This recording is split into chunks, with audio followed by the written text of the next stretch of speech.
दया धर्म शांतीच्या पताका पथिक तुझा तूच हो, तू स्वयं दीप हो. आपले येणे केवळ येणे नसते साहेब, आपले येणे केवळ येणे नसते तर काळजावर कोरलेले लेणे असते. निमंत्रणाचा मान ठेवून आपण इथे येता, ज्ञानी गुणी प्रज्ञावंत विराजमान होता आणि आपला प्रत्येक विचार, आपल्या विचार जे अनुभवाचे देणे असते. आपले येणे केवळ येणे नसते तर काळजावर कोरलेले देणे असते.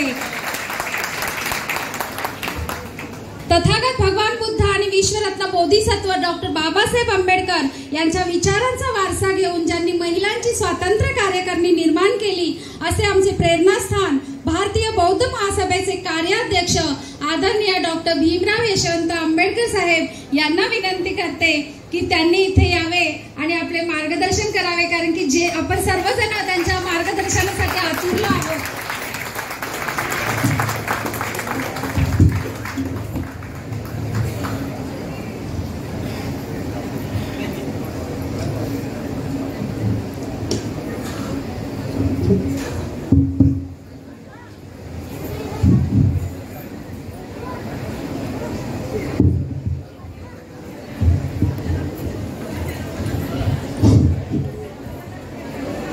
महाकरुणी तथागत भगवान गौतम बुद्ध,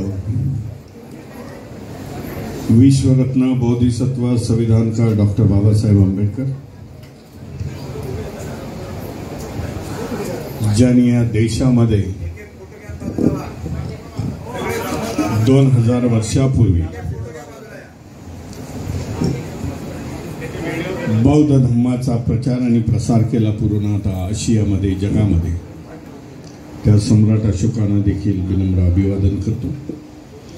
बहुजनांच्या सर्व महापुरुषांना अभिवादन करतो.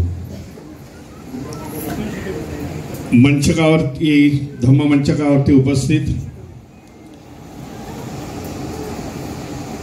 राष्ट्रीय सचिव BH गायकवाड गुरुजी, बोराडे गुरुजी,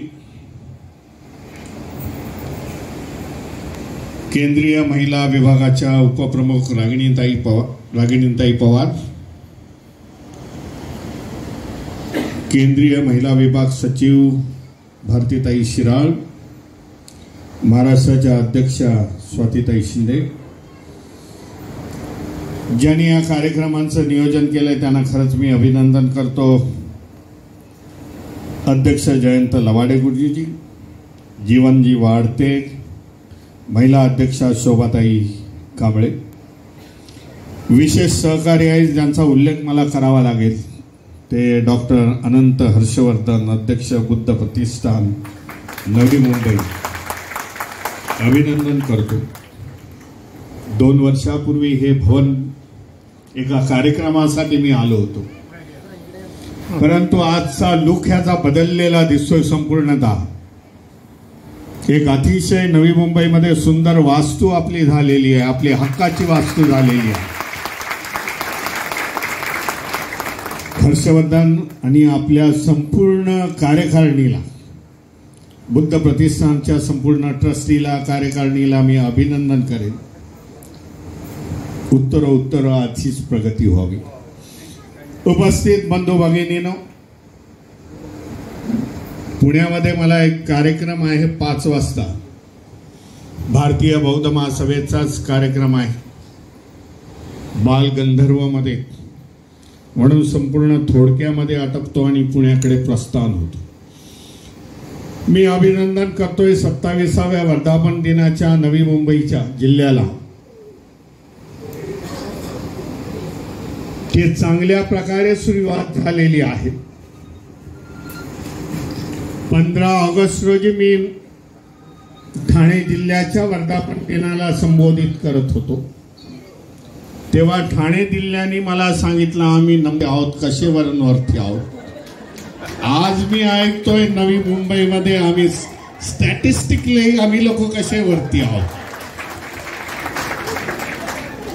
स्पर्धा असायला पाहिजे, स्पर्धेमधून आपण पुढे जातोय.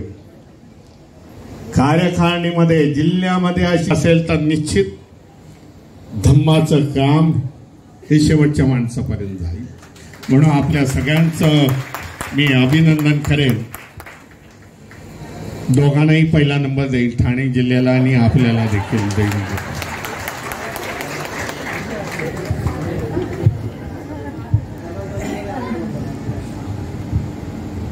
बाबासाहेबांपासून ही धम्म चळवळीला सुरुवात झाली.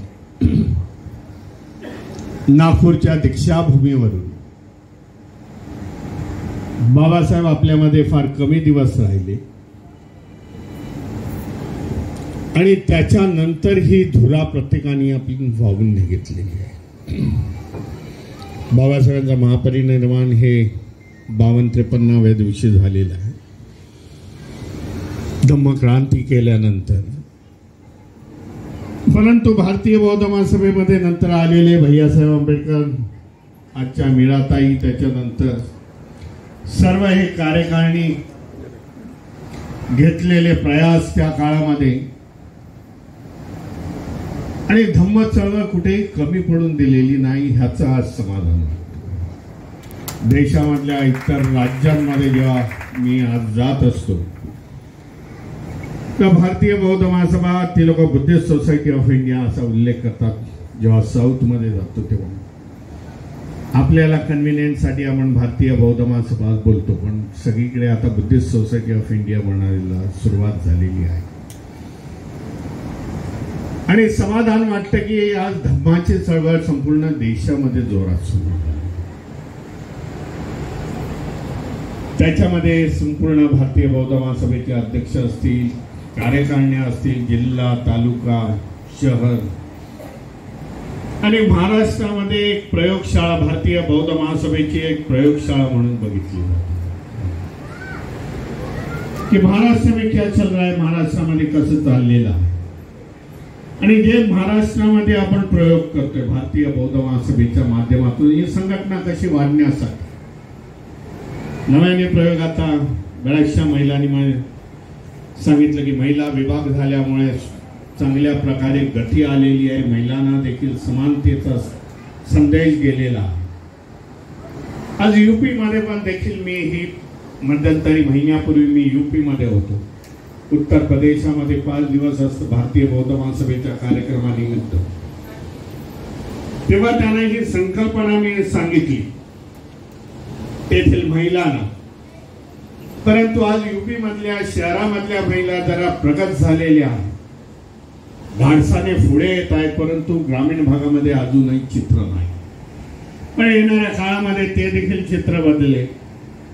परंतु हा संदेश गेलेला आहे की एका बाजूला भारतीय बौद्ध महासभेची पुरुष वर्ग शाखा असेल, दुसऱ्या बाजूला महिलांची शाखा असेल.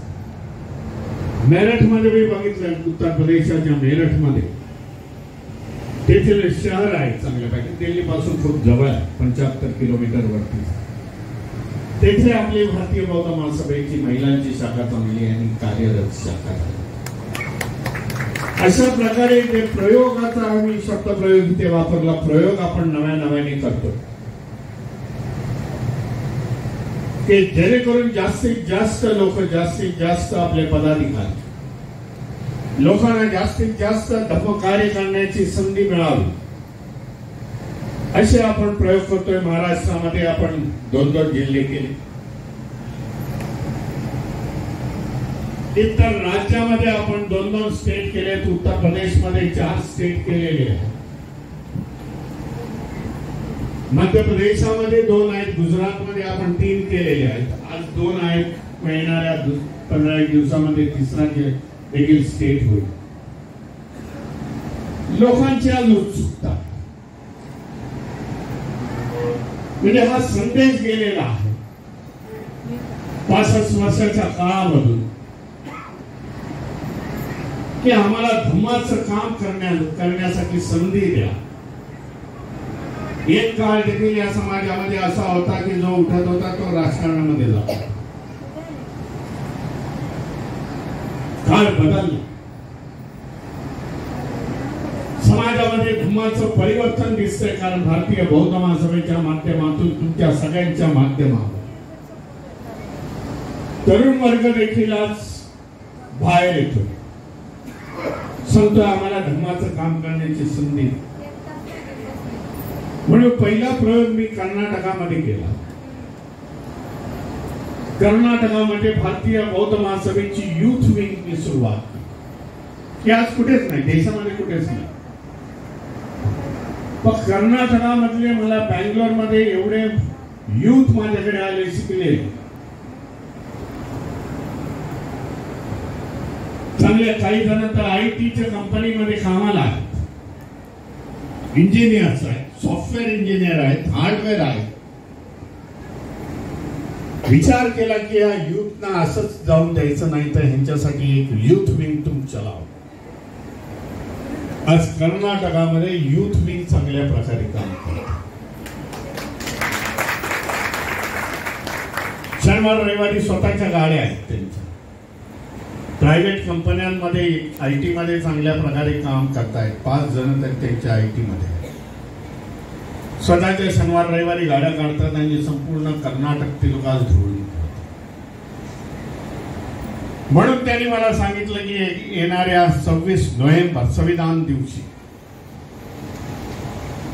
कर्नाटक राज्याचं बँगलोर शहरामध्ये एक मोठं ग्राउंड आहे, त्या ग्राउंड मध्ये आपण अधिवेशन कर्नाटक प्रदेश आणि त्याची सुरुवात त्यांनी एका बाजूला युथ विंग करताय, एका बाजूला आपले सिनियर भारतीय बौद्ध महासभेची जी कार्यकारिणी आहे ती करून करतात. साऊथ मध्ये आपल्याला लक्ष द्यावं लागेल. साऊथ मधल्या स्टेट मध्ये कर्नाटक आहे, आंध्र प्रदेश एका बाजूला आहे, तेलंगणा आहे, तामिळनाडू. कर्नाटक आणि तेलंगणामध्ये आपली भारतीय बौद्ध महासभा चांगल्या प्रकारे काम करते.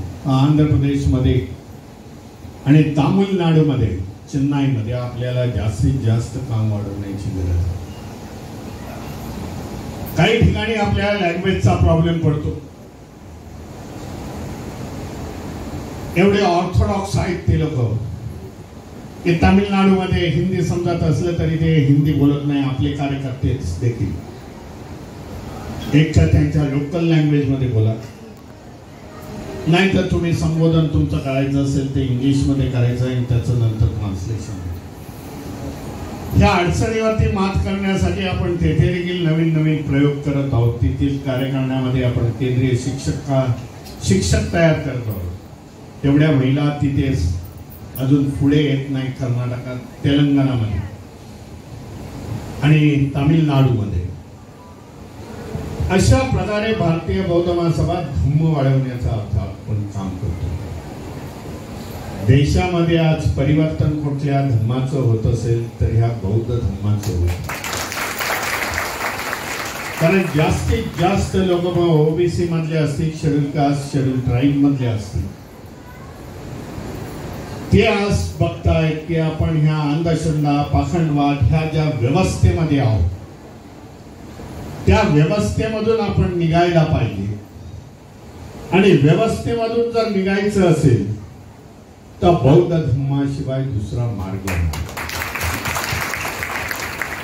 म्हणून महाराष्ट्रातल्या बौद्धांनी जे आपल्याला आदर्श समजतायत की बाबासाहेबांची चळवळ, बाबासाहेबांची धम्मक्रांती, बाबासाहेबांचं कार्यभूमी ही महाराष्ट्र, इथून जी सुरुवात झाली,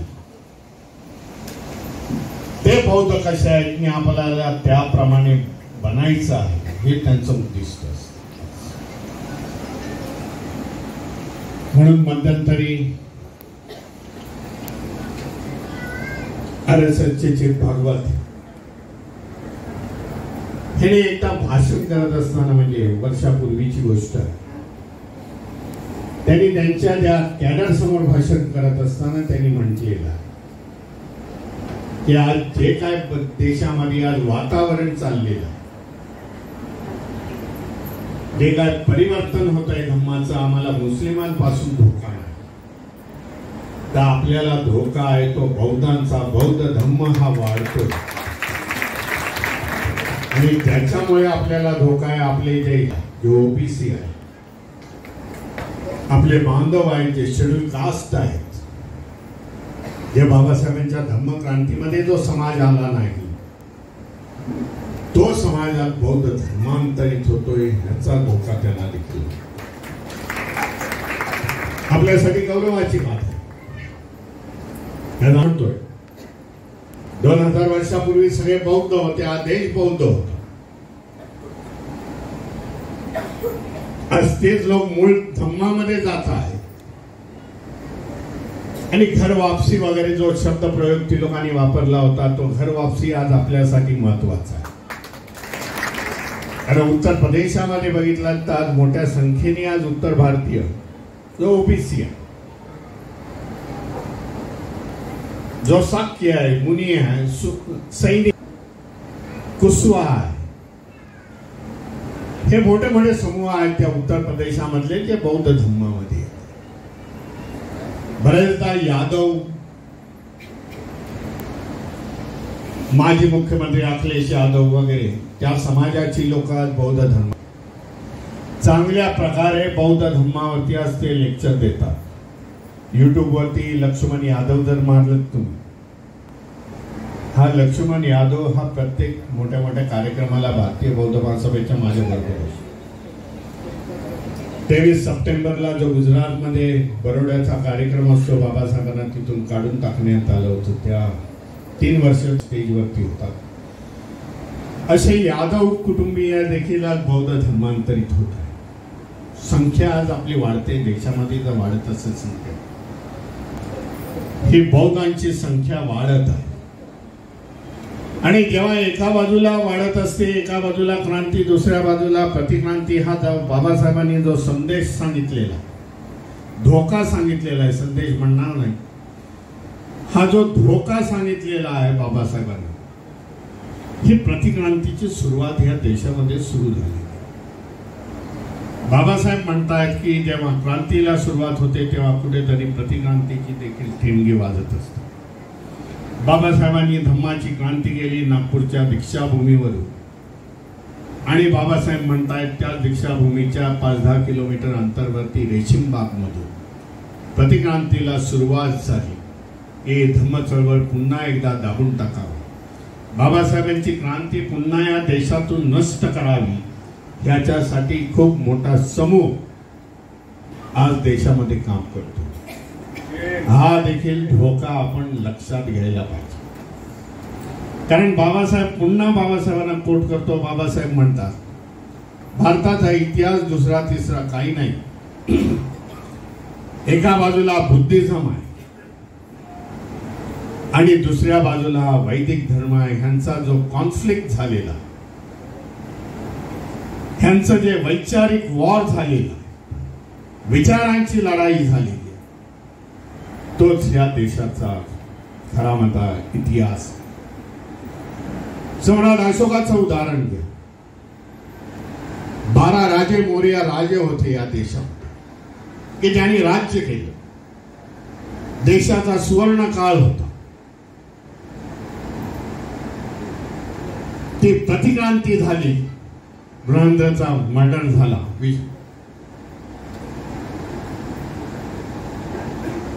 त्याचा मर्डर झाला, आणि त्याच्यानंतर ह्या देशाला अधोगती प्राप्त झाली.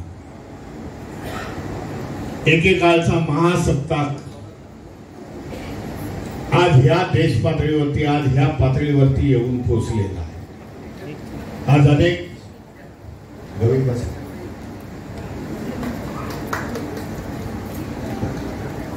अनेक राज्यकर्ते या देशातले म्हणतायत आम्हाला महासत्ता बनायचं आहे. महासत्ता बनण्यासाठी देशाचं इन्फ्रास्ट्रक्चर बदलावं लागतं. जो देश उच्च नीचच्या ह्याच्यामध्ये आहे, व्यवस्थेमध्ये आहे, जिथे विषमता आहे, असा देश महासत्ता होऊ शकत नाही. महासत्ता होण्यासाठी तशा प्रकारचं वातावरण हे देशामध्ये असणं गरजेचं आहे. म्हणून कालचा जो आलेला रिझल्ट जास्त वेळ घेत नाही, पुण्याकडे निघायचं आहे. म्हणून काल तो सुप्रीम कोर्टाचं जजमेंट आलं 1 ऑगस्ट रोजी, त्याच्यावरती थोडं बोलतो आणि निघून जातो. 1 ऑगस्टच्या जजमेंट वरती पीपल इम्प्रुव्हमेंट ट्रस्ट म्हणजे आंबेडकर भवनाचा जो ट्रस्ट आहे त्याचा मी सेक्रेटरी आहे. आम्ही ओपनली परिसंवाद तिथे आंबेडकर भवनामध्ये ठेवला आणि लोकांना काहीतरी मार्गदर्शन करणं हे गरजेचं वाटलं. जजमेंट आल्यानंतर अनेकदा अनेक लोकांनी माझ्याशी संबंध साधला. जजमेंट हे जजमेंट नसून हा एक दिलेली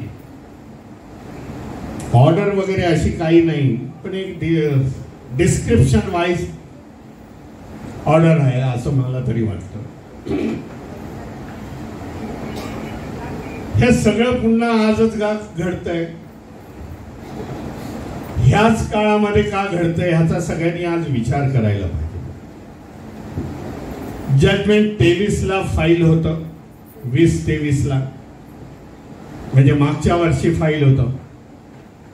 मद्रास आणि आंध्र प्रदेश मधले काही लोक त्याच्या जजमेंटला हायकोर्टामध्ये चॅलेंज करतात, हायकोर्टातून सुप्रीम कोर्टात येतं, सुप्रीम कोर्टामध्ये लगेच त्याची सुनावणी होते. ह्या सगळ्या आपण लोकांनी विचार करण्यासारख्या गोष्टी. हजारो संख्येने केसेस आज सुप्रीम कोर्टामध्ये पेंडिंग आहे. रिझर्वेशन इन प्रमोशन जो महाराष्ट्रामध्ये जे सरकारी आज अधिकारी आहेत त्यांच्या पिटिशन्स कितीतरी आज पेंडिंग. 3 वर्ष झाली माझ्या माहितीप्रमाणे 3 ते 3.5 वर्ष झालेली आहेत. बरेचदा लिस्टेड होण्यासाठी रेसिपी सबमिट केली जाते, अर्ज केला जातो, परंतु तो काही लिस्टेड त्या गोष्टी होत नाही. परंतु ह्या गोष्टी ह्या जो जजमेंट आलेला रिझर्वेशन्स मध्ये एबीसीडी लागू करा म्हणून, आणि सुप्रीम कोर्ट देखील 7 जजेसचं बेंच बसते आणि त्याच्यावरती निकाल देते. हे सगळं ठरवल्याप्रमाणे घडतं हे देखील आपल्याला. परत ह्याचा इतिहास एकदम शेवटपर्यंत जातो. 1938 1939 गोळवळकर गुरुजीने बंच ऑफ थॉट इथपर्यंत जातोय, त्या पुस्तकापर्यंत जातो, त्याच्यामध्ये जे काय लिहिलेलं आहे. परंतु सरकार करू शकत नाही. मग केंद्र सरकार असेल, राज्य सरकार करू शकत नाही. मग हे करणार कोण? तर त्या सुप्रीम कोर्टाच्या माध्यमातून ह्या अशा प्रकारचे आज जजमेंट्स आहेत. आज त्या लोकांनी बघितलं बाबासाहेबांच्या धम्मक्रांतीमध्ये जेवढे जेवढे समाज आहेत, बाबासाहेबांची शैक्षणिक क्रांती असेल, बाबासाहेबांच्या सामाजिक क्रांतीमध्ये जे जे लोक आले ते आज पुढे गेलेले. महाराष्ट्रातलं देखील उदाहरण आहे. बाबासाहेबांच्या क्रांतीबरोबर जे आले नाही ते समाज ज्यांनी पिटिशन फाईल केलं आहे. वर्ड मला तो जातीयवादी वाटतो, पण मी त्याचा उल्लेख करत नाही. परंतु त्या समाज बांधवांचं देखील मी अभिनंदन करेन की बरेचसे त्यांचे समाज बांधवात बुद्धिस्ट सोसायटीचे पदाधिकारी आहेत मराठवाड्यामध्ये. त्यांना मी सांगितलं समाजामध्ये जा आणि प्रबोधन करा. ह्या जजमेंटला विरोध करू नका. जजमेंटच्या मागची कारणं अनेक आहेत.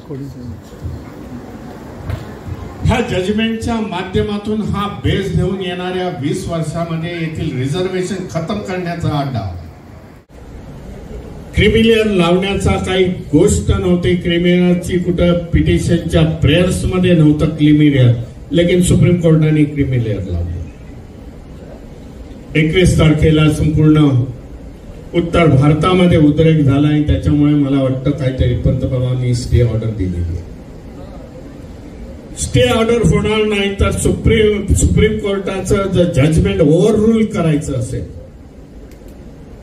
तर पार्लमेंटमध्ये परत ठराव आणावा लागेल आणि तो पास करून ते सुप्रीम कोर्टाचा जजमेंट ओव्हररूल करावा लागेल. नुसता स्टॉप करून जमणार नाही. काही वर्षानंतर पुन्हा एक लोक चालू करतील. अशा प्रकारच्या ह्या जजमेंटमुळे आपलं पण नुकसान आहे, इतर शेड्यूल कास्ट लोकांचं पण नुकसान. जे 13% डिस्क्रिमिनेशन येईल बाबा बौद्धांना 3% देण्यात येईल, मातंगांना 1% देण्यात येईल.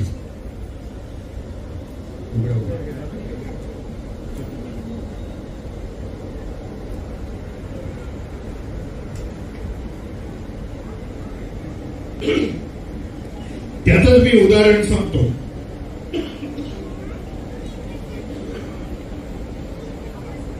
जे रिझर्वेशन मध्ये डिस्क्रिमिनेशन येईल ABCD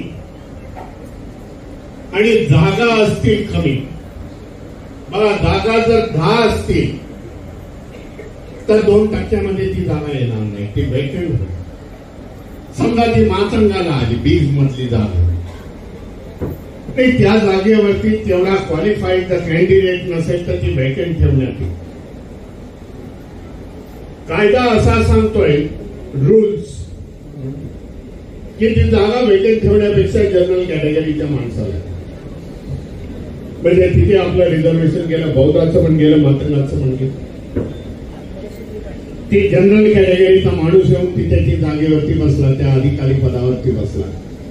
रूल हे पण सांगतोय की नंतरच्या काळामध्ये जर एखादा मातंग समाजाचा माणूस त्या क्वालिफिकेशन वरती आला तर ती जागा त्याला द्या.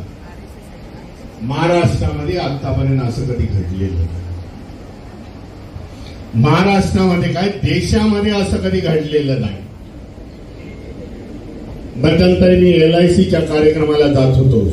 युनियनच्या LIC मध्ये आपली खूप मोठी युनियन आहे. प्रकाश आंबेडकर त्याचे अध्यक्ष आहेत, पण त्यांना कधीच वेळ नसतो. म्हणून नेहमी त्यांना ऍड्रेस करण्यासाठी मी जातो, त्यांच्या कमिटीशी बोलतो, बोर्ड ऑफ डायरेक्टरशी मी चर्चा करतो. तेव्हा LICने सांगतो कशा गोष्टी आहेत त्या समजून घ्या.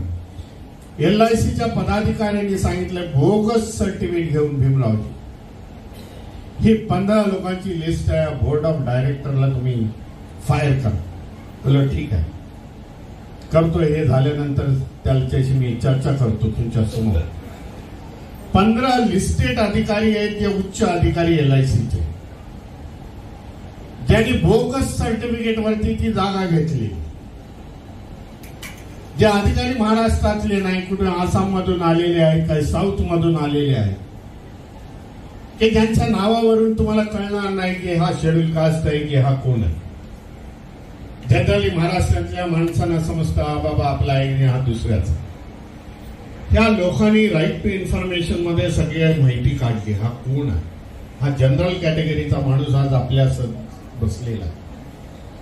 केसेस फाईल केल्या, बोर्ड ऑफ डायरेक्टर ऐकत नाही, केसेस फाईल केल्या, हायकोर्टामधून चांगला निकाल आला. परंतु ह्या सगळ्या केसेस जवळजवळ 10 वर्षापासून तिथे पेंडिंग आहे. तो माणूस रिटायर्ड होऊन जातो, परंतु त्याच्यावरती कोण दखल घेत नाही. अशा परिस्थितीमध्ये हे जजमेंट जर ऍप्लिकेबल झालं तर जी आपली काय प्रगती झालेली आहे, रिझर्वेशनच्या माध्यमातून जर बाबासाहेबांनी आपल्याला 340-341 मध्ये जे अधिकार दिले ते निघून गेले तर सरकारी नोकऱ्या आपल्यासाठी वंचित राहिल्या असं वाटतं. एक तर दुसऱ्या बाजूला जोरात प्रायव्हेटायझेशन जोरात सुरू झालेला, की जेणेकरून या समाजाचा आर्थिक बेस आहे तो तोडून टाका. जे बंच ऑफ थॉट मध्ये त्यांनी लिहिलेलं आहे गोळवलकर गुरुजी, जर समाजाचा जर आर्थिक बेस जर कमकुवत झाला तर हे पुन्हा आपले गुलाम बनतील. अशा प्रकारची नीती आज या देशामध्ये चालू आहे. दुर्दैवाने पुन्हा एकदा 5 वर्षासाठी हे सरकार बसलेलं आहे, जे मनुवादी सरकार आहे. त्याच्यासाठी आपण जास्त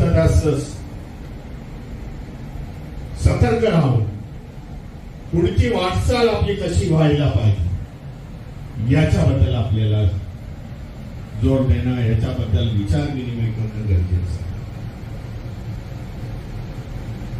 एका बाजूला राजकीय ताकद आपली कमी होते. कोणीतरी मगाशी उल्लेख केला की भारतीय बौद्ध महासभा इलेक्शन लढवेल, भारतीय बौद्ध महासभा इलेक्शन लढवणार नाही. परंतु एक चिंतेची गोष्ट आहे माझ्यासाठी,